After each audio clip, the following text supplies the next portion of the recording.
Minutos, seguimos nosotros en De Buena Fuente, como todos los días, para todo el Valle del Lerma, por FM Atlántida, a la 93.5 de su dial en el Valle de Sianca. Estamos saliendo en la 100.1 de su dial FM La Muni, también en Radiovisión, la 93.4.3 de su dial. En Rosario del Lerma, en Cadena Visión, la 97.7 de su dial. En Rosario de la Frontera, en Cadena Atlántida, la 95.7 de su dial. En Metán, en Cadena Atlántida, la 95.9 de su dial. En duples con televisión, la señal 2 de aire, la señal 13 de Salta Cable Color, las repetidoras del interior de Nortevisión Satelital y la señal 2 de Frontera Visión en el departamento de Rosario de la Frontera. Y si usted nos quiere ver por teléfono, por computadora, ¿cómo hace? Pone en el Facebook TV Canal 2 Salta, hace clic y nos ve en directo. Y si usted trabaja a la mañana, es dormilón, dormilona, nos viene escuchando en el auto, si tiene que bajar del vehículo, nos está viendo por televisión y tiene que salir de su casa, quiere seguir viendo o escuchando el programa, lo puede hacer sin ningún problema. ¿Cómo hace? Pone en el Facebook TV Canal 2 Salta, busca el programa de Buena Fuente y puede ver el programa de hoy y también el de los días anteriores. Y si quiere leer las entrevistas completas de nuestros invitados, lo puede hacer en nuestra página web, elexpresodesalta.com.ar. Y si usted dice, yo solo quiero ver a Luca Godoy, no me importa más nada del programa, usted lo puede ver a nuestro invitado en nuestro canal de YouTube, Marcela Jesús. Usted nos puede ver, leer, escuchar donde quiera y a la hora que quiera.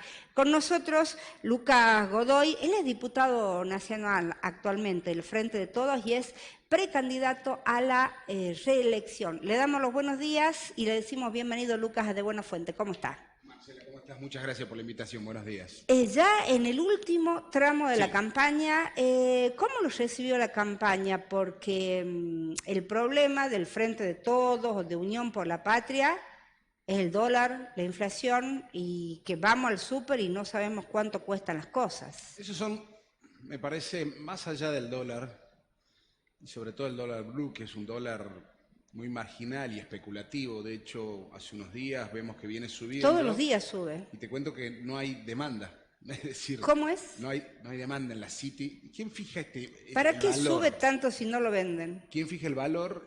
Se fija en la City porteña, la famosa City porteña. Lo que sucede en Buenos Aires sucede aquí. Sí. Bueno, si bien es un mercado además de marginal y legal, te cuento que no hay ni demanda ni oferta en los últimos días en esa famosa City porteña. O sea, si usted quiere comprar, blue, no hay, y no hay muchos compradores, por tanto que sube. Exactamente, no hay demanda principalmente. Ajá. Y oferta, hubo algunos allanamientos y demás, o sea que no es que está empujando una a la otra, no hay ni una ni la otra. Sin embargo, no es que la gente sale desesperada de su casa a comprar dólares y por eso sube. Eso es lo que está sucediendo en ese sector, en esa plaza que marca el precio de ese dólar marginal e ilegal en el resto del país. Ahora, lo loco es, por ejemplo, que en Salta el dólar siempre sale más que en Córdoba y que en Buenos Aires. Sale, sí, más o menos. Son unos... A ver, es un gran problema de la famosa economía bimonetaria.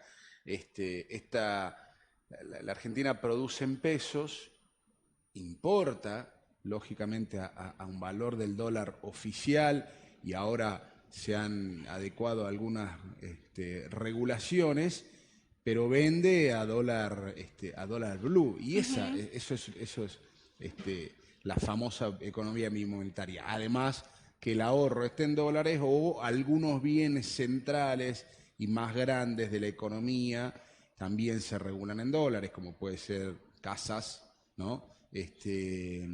Automóviles, camiones, etcétera.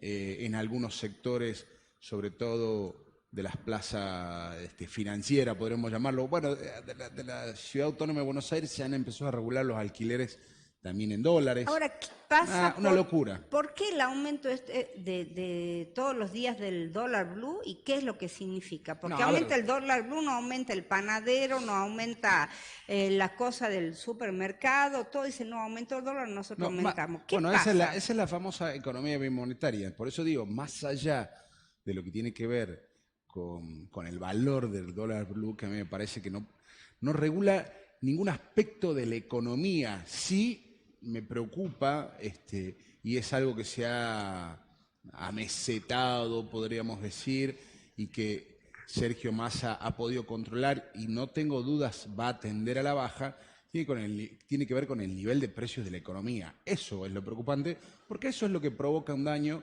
a la mayoría de las familias argentinas. Es a propósito porque los tenedores de dólares son pocas personas y son los que lo pueden aumentar todos los días. Y siempre hay corrida. Son los grandes empresarios. Pero lógico, hay mercados especulativos. Siempre cuando vienen elecciones empiezan las especulaciones de cuál va a ser el resultado, cuánto van a salir, quién va a ganar por más, quién va a ganar por menos. Se hace una presión sobre esos dólares paralelos, no solamente el famoso blue, sino también los dólares financieros. Entonces tiene que haber una regulación muy estricta, porque la verdad que hay sectores que están llenos de vivos. Desde que asumió Massa en el Ministerio de Economía y asume a su vez Guillermo Michel en aduana, empezaron a haber una serie de controles que no había antes, y se veía cómo inflaban las importaciones, cómo desinflaban las exportaciones. Todo esto para especular con los dólares, pagar menos, pagar más. Hacían triangulaciones, en vez de exportar o importar desde China directamente, importaban desde China, pero lo hacían pasar por Uruguay y eso encarecía, entonces la Argentina tenía que pagar una serie de vivos, unos cuantos vivos, ¿no? Que esto se manifiesta claramente de la siguiente forma. Había mineras que están en Salta, inclusive, que se vendían a sí mismas en Uruguay para poder exportar después de Uruguay también, ¿no? Y planchando, tirando el precio abajo. Claro, exactamente. Tirando el precio al piso. Cuando el valor de la tonelada de litio salía, por poner un ejemplo, $50.000, la valorizaban en alrededor, pareciera, de $20.000. Yo me lo estoy pasando a mí mismo, dice, no estamos vendiendo. Eso es lo que decían.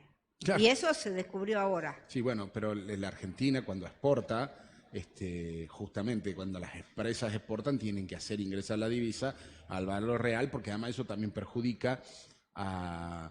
Esto me parece que fue descubierto por el sector de rentas o el ámbito judicial de Catamarca. Sí, exactamente. Básicamente lo que hicieron también fue perjudicar a la provincia, porque las provincias cobran regalías en base a declaración jurada, en boca de pozo y en base al valor de exportación. ¿Eso alguna vez va a cambiar, que dejemos de cobrar regalías en base a declaración jurada? Porque a mí me encantaría pagar renta y AFI por declaración jurada y decir, yo vendo 100 pesos de publicidad. Y a la persona que está en su casa también le encantaría, y el que tiene un pequeño comercio y lo que fuera. ¿Por qué existe eso de pagar de acuerdo a la declaración jurada? Bueno, lo que pasa es que las empresas mineras y el sector minero de las provincias tienen que dar explicaciones de cómo hacen un control respecto a esa declaración jurada, o si hacen algún control. Veo que hay uno que es candidato de Juntos por el Cambio, que anda por todas partes hablando de minería, tendría que explicar también cómo controlan esas declaraciones juradas, ¿no? Usted se refiere a Beto Castillo, que es candidato a diputado. Sí, porque la otra vez escuché que decían que ellos controlaban. Bueno, que expliquen bien cómo controlan.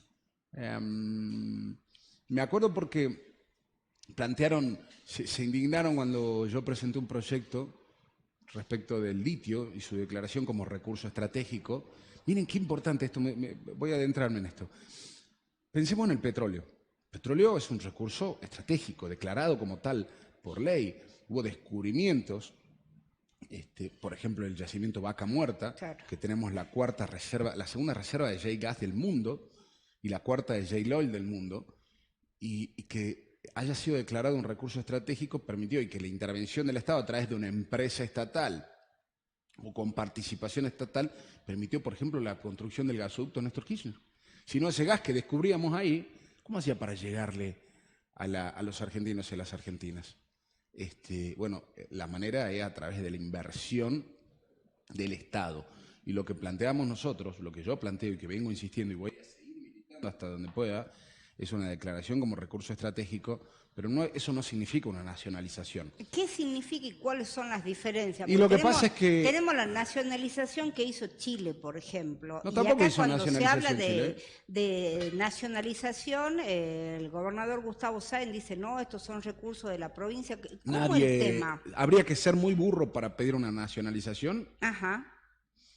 O plantear una nacionalización por ley, porque los recursos naturales son de las provincias, y así lo estipula el artículo 124 de la Constitución Nacional, corresponden los recursos a las provincias. Esto no significa que no pueda ser declarado un recurso estratégico y de interés público. Que es otra cosa. Que es otra ¿Y cosa. qué significa? Y a ver, ¿es un recurso estratégico o no lo es? Sí, claro. Y bueno, entonces si estamos todos de acuerdo que es un elemento central en lo que tiene que ver con la diversificación energética, en la fabricación de baterías que sirven para la electromovilidad, que sirven para los celulares, que sirven para las computadoras, que tiene decenas múltiples de usos diversos, de cerámica pasando por medicamentos, que se lo utiliza también en ingeniería aeroespacial. El litio tiene múltiples usos. ¿Es estratégico? Claro que lo es. Y hay en muy pocos lugares del mundo. ¿Hay una posición, hay un interés geopolítico respecto al litio? Claro que sí. Entonces,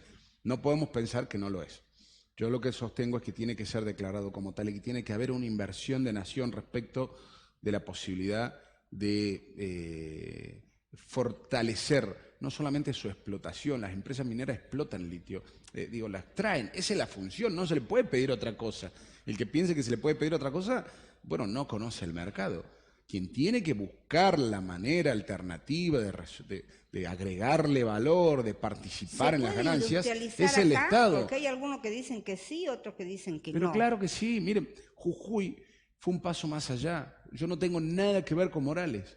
Nada que ver. Hoy Jujuy es un escándalo. Con lo único que ha respondido a los reclamos salariales, a los reclamos de las comunidades aborígenes, a los reclamos de los sectores de salud, educación, ha sido con represión. Pero esto no puede hacerme dejar de ver que, por ejemplo, la empresa minera de Jujuy se asoció con las multinacionales. Entonces, además de las regalías, cobran un porcentaje como socios. Salta no hizo eso. Eso es lo que tendría que haber propuesto RENSA y lo que tienen que hacer los distintos organismos mineros de las provincias. Y otra cosa, La Plata está inaugurando ya ha inaugurado una planta de fabricación de celdas de batería de litio. Esto es a partir de investigación de la Universidad de La Plata, que luego se asoció con ITEC. ITEC es YPF más CONICET. Ya se ha inaugurado esta planta. La próxima planta que se van a inaugurar, ¿sabes dónde es? En Santiago del Estero.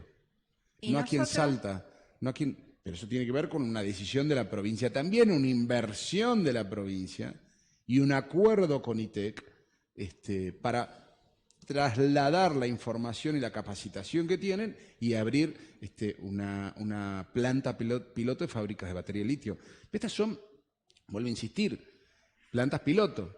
Lo que tenemos que lograr es que haya fábricas industriales de celda de batería de litio o de batería de litio en la Argentina. Salta tiene además otro de los elementos centrales que se precisan en esta diversificación energética, que es el cobre. Tenemos enormes riquezas. Lo que tenemos que lograr es que esas enormes riquezas se trasladen a la gente, queden en nuestra provincia, y no que sea meramente extractiva.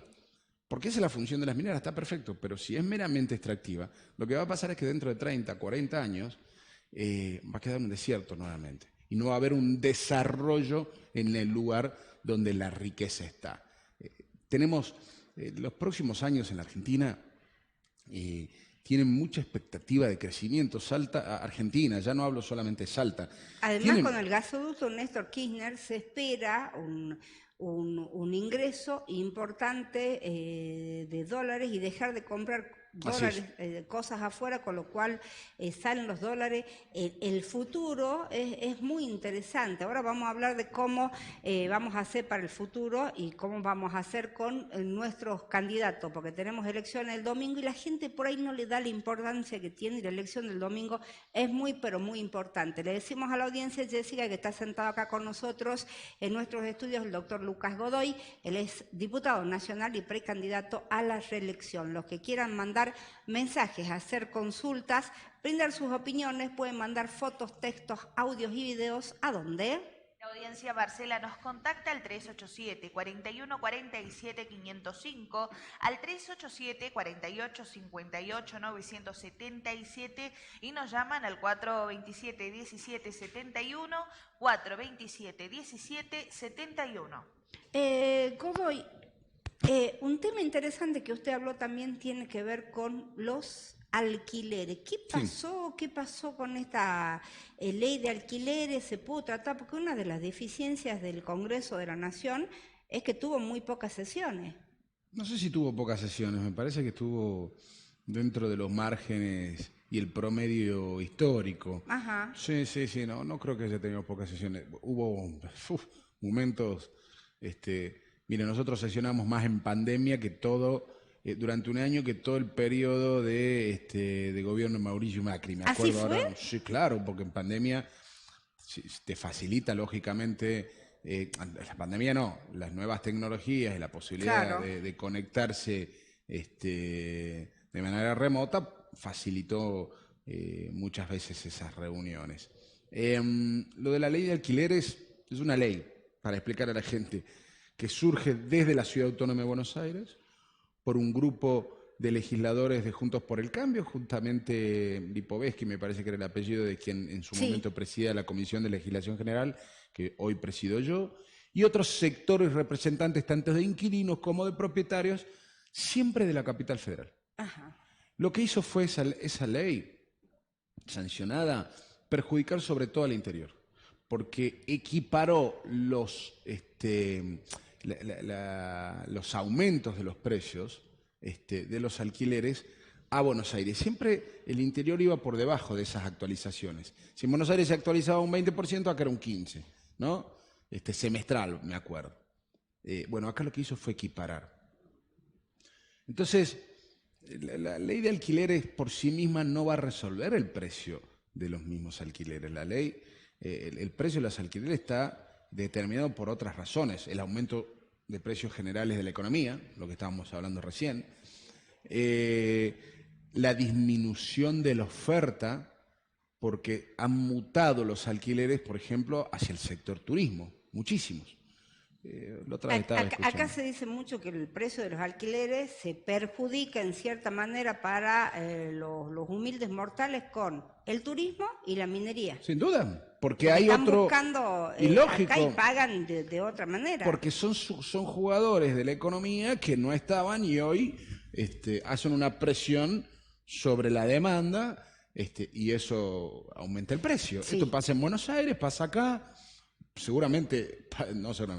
pasa en Bariloche, pasa en todas las ciudades turísticas. No pasará en el interior de nuestra provincia, probablemente no suceda en Güemes, pero sí en Cafayate, probablemente no en Tartagal, pero sí en Cachi.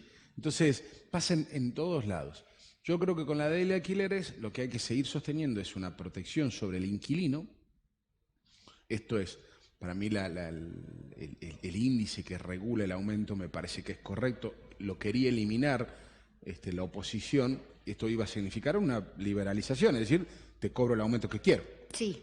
Y cada el tiempo que yo quiero, si es cada mes, si es cada 3 meses, si es cada... No, el contrato de alquiler para vivienda es un contrato que debe estar protegido por el derecho, por la ley, y que debe igualar las posiciones que son desiguales entre las dos partes, ¿no? Esto es lo que hace básicamente la regulación. Además está destinado a vivienda, que es un derecho humano fundamental. Nótese que no hay regulación de esta naturaleza y de otra naturaleza respecto de los alquileres comerciales. Claro. Allí no hay posiciones desiguales, en cambio en el alquiler para vivienda sí. Y luego discutir aquello otro que tiene que ver con cada cuánto se actualiza, si es cada 6 meses, los plazos de alquiler, eso se puede discutir. Para mí, lo central tiene que ver que no sea menos de 6 meses, etcétera, pero para mí lo central es que no se liberalice, porque si no se van a ir los precios por las nubes. Si alguien me dice a mí que derogando la ley o liberalizando absolutamente, no lo creo para nada, pero si él me garantiza que al otro día bajan los alquileres, yo levanto las dos manos. Pero no es así. La liberalización lo que va a provocar es un perjuicio para el inquilino. Y hay que buscar maneras para que aumente la oferta también, ¿no? Ojo, nosotros lo hicimos a través de una propuesta de promoción fiscal para los propietarios, porque el mercado inmobiliario en la Argentina, esto es otra realidad, no es un mercado concentrado, no es que es un grupito de empresas, son propietarias de todos los edificios, de todas las propiedades, de todos los departamentos, de todas las casas que están en el mercado de alquiler. No, es horizontal. Muchas familias que ahorraron y pudieron comprar un departamento para que les sirva como renta, jubilados que hicieron lo mismo, alguien que invierte, digo, es horizontal, no es hiperconcentrado, hay mecanismos para resolverlo. Y lo del turismo es una regulación no sobre la propiedad, sino sobre las plataformas. ¿Qué es lo que se puede hacer y qué es lo que van a hacer desde ahora hasta el domingo para que Massa pueda ganar? Porque algunos dicen, lo que no hicieron hasta ahora no lo van a hacer más. ¿Hicieron algo hasta ahora desde el gobierno nacional? Yo creo que Sergio, desde que llegó al gobierno, lo único que hizo fue lograr un orden que no existía. Miren, cuando llega Massa y asume esa enorme responsabilidad en el Ministerio de Economía, desde distintos sectores se hablaban de helicóptero, que Alberto Fernández estaba yendo en helicóptero, que iba a haber una asamblea parlamentaria para el sucesor. Y hubo una crisis bastante aguda, con un desorden político, en algunos casos bastante pueril, pero que desorden al fin, que provocaba, bueno, que genera también tambaleos en términos económicos. Asume Sergio y hay una estabilización. Y empieza a trabajar, lógicamente, en esa estabilidad, a disminuir la inflación. Recordemos cómo empezó a disminuir. Luego aumentó y ahora vuelve a bajar. Pero todo esto no son voluntarismos, ¿no? Digo, ¿por qué aumenta, etcétera? Tiene una explicación económica, muchas veces macroeconómica, muchas veces climática. La Argentina está en esta situación. Lo escuchaba ayer al expresidente Macri con un cinismo que a mí me da bronca hablar del FMI, que ya que está acá, desconocer y no hacerse cargo de todo el desastre que le hizo al país, donde se perdieron casi 30.000 pymes, 250.000 empleos que desaparecieron. Nosotros recuperamos eso en más de 280.000. Pero además el nivel de endeudamiento. Argentina está endeudada a 100 años. ¿Se acuerdan de la deuda a 100 años que tomó? Que además es crédito que tomaron ellos mismos, un grupo de amigos, por el nivel fabuloso de rentabilidad que tenía ese bono a 100 años. Pero de eso no se acuerda, no habla, y ahora el problema es que Antonio se quiere ir de la Argentina. Es un mentiroso, un cínico. La verdad que da bronca escuchar a quienes provocaron esta crisis, que nos endeudaron en 45.000 millones de dólares, que se fugaron, que la tenemos que pagar todos, desde los pimenteros de San Carlos, pasando por todos los que estamos aquí, el que carga nafta, el laburante del mercado San Miguel, la tenemos que pagar todos los argentinos esa deuda. No es que está flotando por ahí y se tiene que hacer cargo uno, la tenemos que pagar todos los argentinos, 45.000 millones de dólares que se fugaron. Luego de eso, con un nivel de restricción absoluto, con un default, es decir, se dejó de pagar la deuda en pesos, aparece una pandemia que pone el mundo patas arriba y nos hace caer 10 puntos. Lográs recuperarte. Eso genera también aumento de precios en la energía y en los alimentos. Mientras tanto, no se había hecho el gasoducto Néstor Kirchner. Imagínate la cantidad de plata que nosotros gastamos en importación de energía, en particular de gas, porque toda la matriz eléctrica de la Argentina, en un 70% se produce con gas. Luego de eso viene una guerra que también te restringe el precio de los alimentos y la economía, grandes productores de petróleo, Rusia, Ucrania. Y después, cuando empezás a recuperarte, y ahí ya hay un problema estrictamente de nuestro país, aparece la sequía, que te hace perder alrededor de 20.000 millones de dólares Sequía en producción. dice que también hay en otros países y no tiene problema de Argentina. No creo que 20.000, no he visto que ningún país haya perdido 20.000 millones de dólares en producción. El año que viene vamos a recuperar todo eso. El año que viene está previsto, me parece, una cosecha de alrededor de 150, 160 millones de toneladas. Este año fue 80 por la sequía, lo que le hizo perder al país ingresos por 20.000 millones de dólares y, por supuesto, por retenciones al gobierno nacional para fortalecer las reservas por 5.000 millones de dólares. Ahora, es mucha plata. Bullrich dice que todos estos problemas se solucionan dolarizando la Argentina y con una política bimonetaria. Eso dice Bullrich y Milei.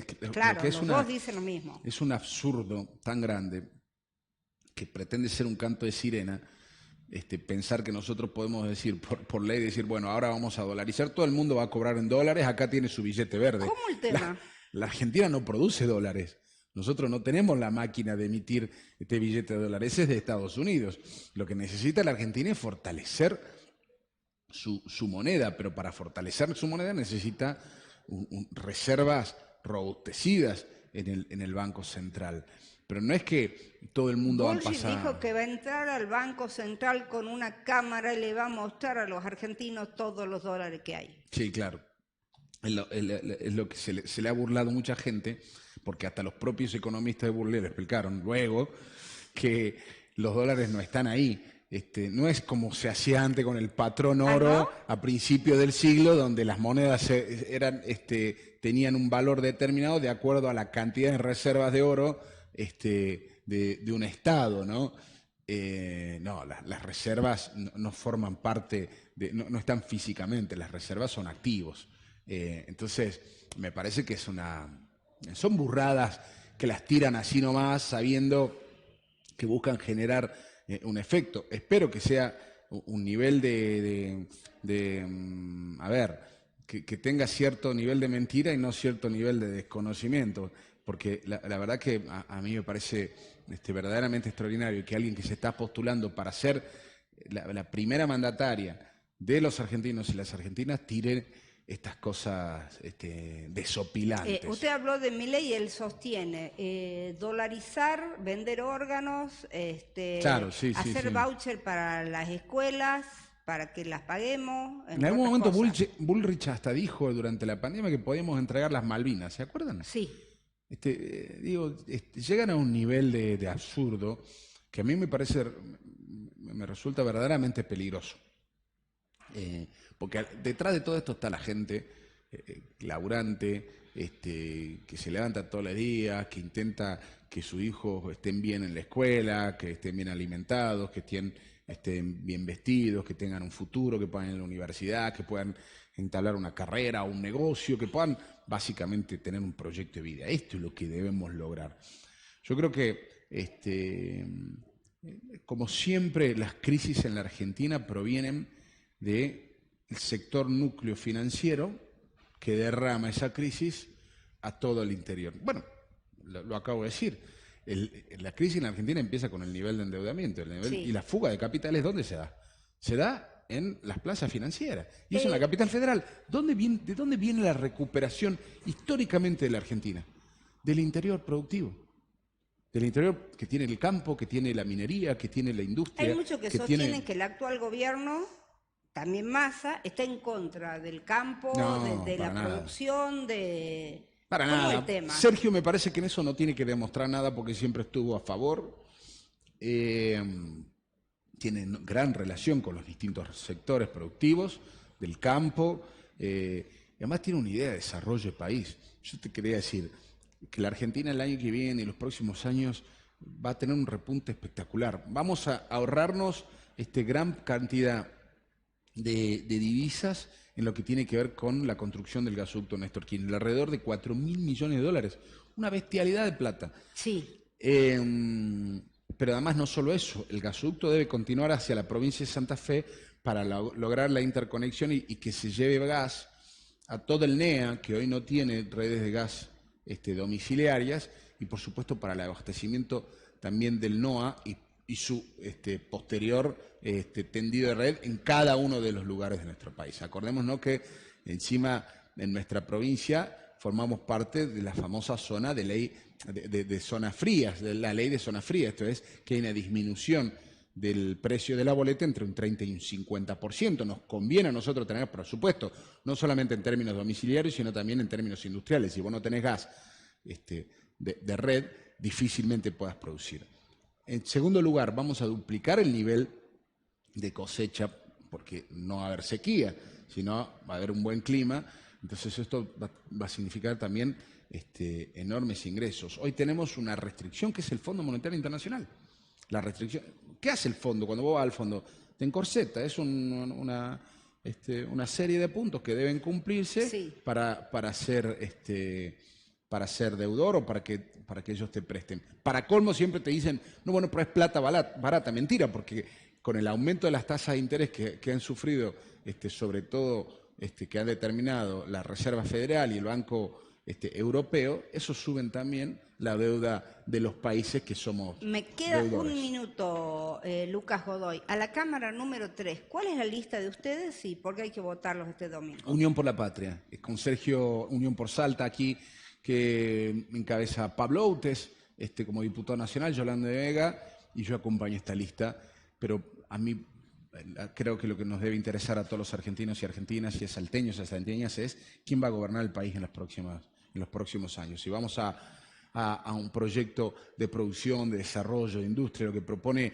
Sergio Massa de fortalecimiento de las economías regionales, acaba de anunciar la eliminación de las retenciones a las economías regionales, algo que le sirve mucho a Salta en el ámbito del tabaco y de cáscaras de cítricos, por ejemplo, o de la vid. Bueno, eso es Sergio Massa, buscar la manera de lograr más trabajo, industria, desarrollo, producción, valor agregado, o retornar a un pasado a lo Bullrich o Milei que plantea que debe destrozarse todo, que debe dolarizarse, que debe lograrse un ajuste fenomenal que va a perjudicar al 99% de los argentinos. Además que ya lo vivimos, hasta volvieron a hablar de blindajes, algo que le sucedió a De la Rúa, que se tuvo que ir por helicóptero. Tenemos que evitar retornar ese pasado y pensar en el fortalecimiento de un proyecto de Argentina productivo, con desarrollo y sobre todo con algo central,